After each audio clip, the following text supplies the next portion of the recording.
We're being told the country's on its way out of recession. We are in a period of growth. However, for many people in Medway, even putting food on the table is a daily struggle.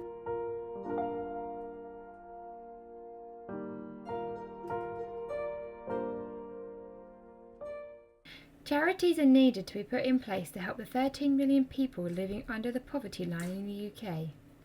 The Trussell Trust developed one of the UK's first social franchise network back in 2004 in response to the increasing problem of Britain's hidden hunger.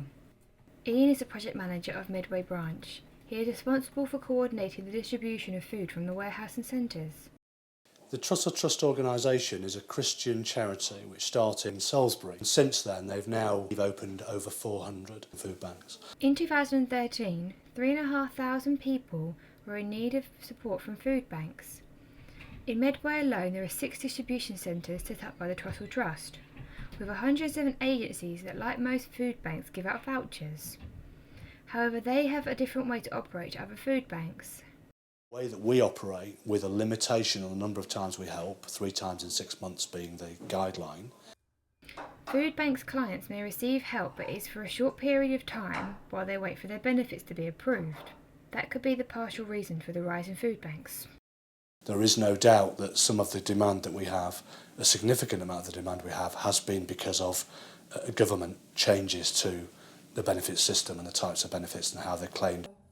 Some people are ashamed to be associated with benefits such as Jane. Jane, as we will be calling her for the purpose of this film, didn't want to be identified due to negative perceptions of benefit claims. The food bank helped me with the food situation at the time. I only earn $320 a month. I've got 2 jobs, but they're very part-time, and I can't work any more hours because of my illness. Jane needed help as she could not work for long hours due to long-term mental health problems. I've lost my benefits because the government decided that, I'm fit for work to do more than 15 hours. I did try to increase to longer days and it didn't work at all. Now I do 12 and a half hours. I do find sometimes that it's tiring, but I like to get out and about and meet people. It could be said that there are still negative connotations attached to benefit applicants. It could even be said that they are ashamed. Jane gives some insight into how she feels. I wouldn't want to sit at home and do nothing and watch television, which perhaps people think that people who have been on welfare, that's all they want to do, but I couldn't do that. Due to Jane's struggle with money, she needed help. Jane turned to the food banks but found this was a difficult experience. It was hard because you feel embarrassed, you feel that it's not a good thing to go to a food bank, although they're there for a reason to help people like me. You get 3 days' supply of food and perhaps a bit more of, depending on how much you need. They'll supply you with nappies, shampoo, anything that daily life you need. Toilet roll. It's horrible if you run out of toilet roll. Benefit applicants do not always get what they need, as cuts in benefits are to be blamed for 65% of referrals. The delay in benefits has caused the public to seek help elsewhere to feed their families. Jane lost her benefits and had to seek help at a food bank. It's not easy, and anybody that thinks it is, well, they don't know what they're talking about really.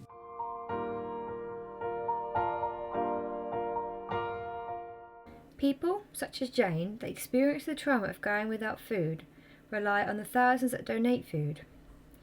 The Trussell Trust relies on the goodwill of the public to donate food. This goes to the food bank warehouse where it is sorted and distributed to the centres. So this is a public donation. A member of the general public brought this in yesterday. This is Kevin. He is a warehouse manager at Medway Food Banks. His role is to sift through donations brought in by the public. He prepares and organises with the volunteers the food which is then sent to the centres. The donation system works through the goodwill of people in Medway.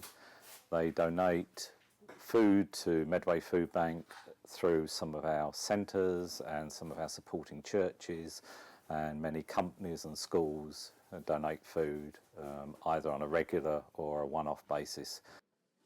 But donations alone are not enough. Without the support of volunteers, the system would not work. There are two types of volunteers. Those that work in the warehouse and help Kevin. Food Bank runs purely by the goodwill and hard work and dedication of volunteers. We have up to a dozen volunteers at the warehouse, and they work very hard from day to day, weighing in all the food, sorting it, categorising it, and then also shipping out orders of food to our 6 centres across Medway towns. And the ones that work in the centres, like Graham. He's a volunteer at the Salvation Army, which is one of the 6 centres. His role is to meet and support people during a difficult time. I wanted to give back something of my time to people who are less fortunate than me. You know, there's so much need in society these days, and I think food bank is one of the most fulfilling things a person can do. Volunteers for the food banks help those less fortunate and find it rewarding to help everyone they can. The centres receive food from the warehouse on a regular basis. We receive all the food from the food bank warehouse.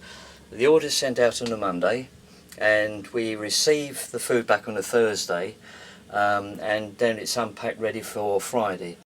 The food bank at the Salvation Army opens Mondays and Fridays. Volunteers such as Graham meet the clients at the food bank every week. We would then make up a food parcel for them by a form. They come in with a red voucher, and that would indicate where they've come from. Food parcels are handed to clients from the food bank.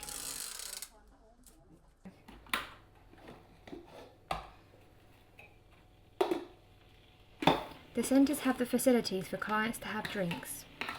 Jane, a former client of the food bank, now volunteers to help out. I help out in the cafeteria side. It was very welcoming. I go up there after work and just help out in the cafeteria area, cups and teas and coffees and cake. It's all free, but the people can give a donation if that goes towards the food bank. It's a lovely atmosphere, it's a nice cafe. Although the help that the food banks offer is limited, the food bank clients are being accused of cheating the system and scamming resources from others in need. A criticism that might often be levelled at us is that if we give people food, then they spend whatever money they do have on drugs or alcohol.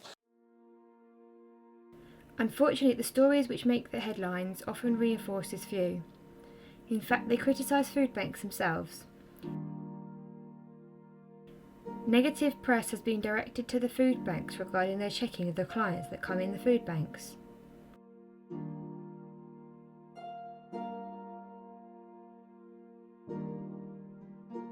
There's a checking process to ensure that they are indeed in need. That process is carried out by professionals in the community. So they may be doctors, they might be social workers, they might be a community liaison officer in a school, they might be a children's centre. They do check, and they're very, very careful. They would check your identity. It could be a letter from the social services or a letter from council tax, anything like that that shows your address and shows your name. There will always be those who know how to cheat the system, but does this mean that the people who are in need should be deprived of the services and associated with those abusing the system? Judging by the increase in demand, the need is still present. It could get better, as in less people need us, and that's ultimately we'd love to not be needed. But it could easily go the other way too. The demand could increase. What I'm hearing politically is they're still cutting back. And so if those cuts were to affect people at the level that we're often dealing with even more deeply and making that group even bigger, then the demand for food bank will continue to grow.